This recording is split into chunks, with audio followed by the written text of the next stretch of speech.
भाई साहब, ये ज़कात जो है ये रमज़ान के महीने में ये फ़र्ज़ है या आप कभी भी दे सकते हैं, क्या है इसका? ये देखिए, फ़र्ज़ तो असल में है कि आप इसका एक आदमी रमज़ान में कारोबार ही नहीं शुरू करता। एक आदमी ऐसे वक्त में, मिसाल के तौर पे, वो शवाल में कारोबार शुरू करता है और फिर अगले शवाल में जाके वो हिसाब लगाता है कि उसके पास कितना सरमाया है। यानी एक साल का अरसा है, वो कहीं से भी शुरू किया जा सकता है। हाँ, लोग रमज़ान में इसलिए करते हैं कि वो जो हदीस है रसूल अकरम सल्लल्लाहु अलैहि वसल्लम का फरमान कि रमज़ान के जो आमाल हैं उसकी नेकियों में अल्लाह ताला ख़ास तौर पे इजाफ़ा करता है और वो बढ़ा दिए जाते हैं। इसलिए लोग इस ख्याल से फिर चूँकि ज़्यादा नेकी हासिल करने के लिए रमज़ान में ज़कात का सिस्टम कायम करते हैं। अदरवाइज़ कोई दीन ने नाफिज नहीं किया कि आप फ़लाँ महीने में ज़कात दें। और फिर ये कहते हैं कि अभी ज़कात किसको दी जाए? वो अल्लाह ताला ने बता दिया। 8 मसारिफ बताए हैं। उनमें सबसे पहला तो फ़ुक़रा हैं।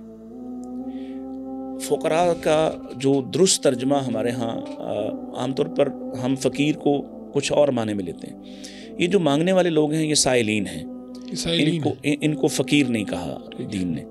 इनका अपना हक है, इनका रूटीन में भी हक है। जब आपसे सवाल करते हैं, अल्लाह के नाम पे सवाल करते हैं, तो आप जो भी इनको देना चाहें आप दे दें, और नहीं भी देना चाहते तो आप इनको डांटें, झिड़के नहीं, आप इनको गाली नहीं दें और इनको छोड़ दें। बड़ी इंपॉर्टेंट बात है वैसे। हाँ, क्योंकि आप हर बंदा तो आपको ट्रैफिक सिग्नल पे अल्लाह के नाम पे मांगते हैं। बिल्कुल ऐसे तो ही आप इनको डांटे ना।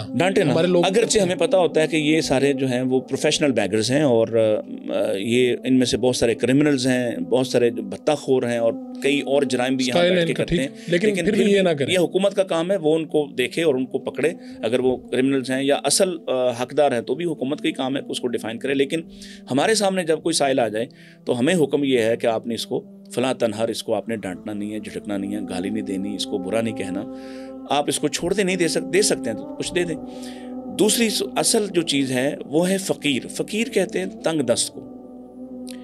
वो शख्स जो, जैसे आप माशाल्लाह इतना काम कर रहे हैं, आप मुझसे बहुत ज़्यादा बाखबर हैं, सफ़ेद पोश तबका जो माली हालात अच्छे नहीं है, जो सवाल भी नहीं है, और कुरान ने उसके लिए वजाहत कर दी, ला यसअलून अन्नास इल्हाफा, ये लोगों से लिपट कर सवाल नहीं कर सकते, ये अपनी ज़रूरत बयान भी नहीं कर सकते, ये हाथ नहीं फैला सकते, कह नहीं सकते किसी को।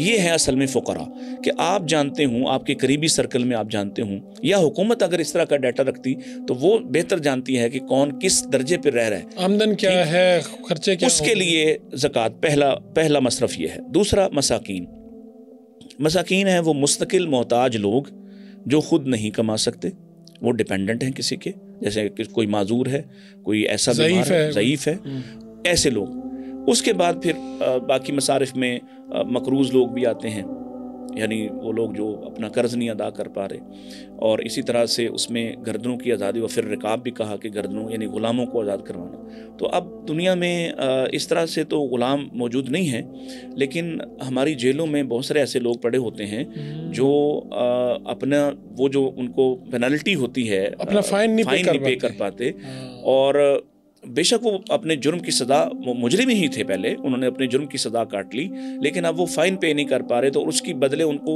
ज़्यादा सज़ा दी जा रही होती है।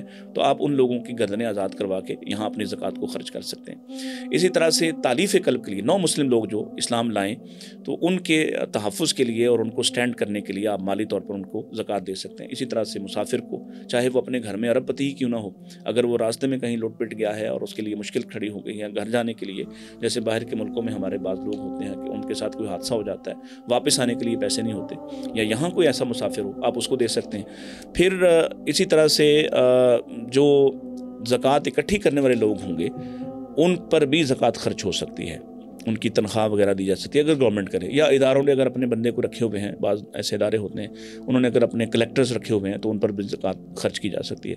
और 8वां तबका जो है वो फ़ी सबीलिल्लाह, अल्लाह की राह में। इसमें अब मुख्तलिफ बहसें हैं कि सिर्फ जिहाद पे ख़र्च होगा या मदारिस पे ख़र्च होगा या जो रिफाही इदारे हैं उन पे ख़र्च होगा, वो मुख्तलिफ किस्म की बहूस हैं कि किस पे हो सकता है किस पे नहीं हो सकता। लेकिन ये मेरी नज़र में ये फ़ी सबीलिल्लाह एक वाइड किस्म का बड़ा एक ज़रिया है कि जो भी नेकी का काम करने वाले लोग हैं और सही काम करने वाले और मुस्तहिकीन जहाँ से फ़ायदा उठाते हों उन पर ख़र्च किया जा सकता है।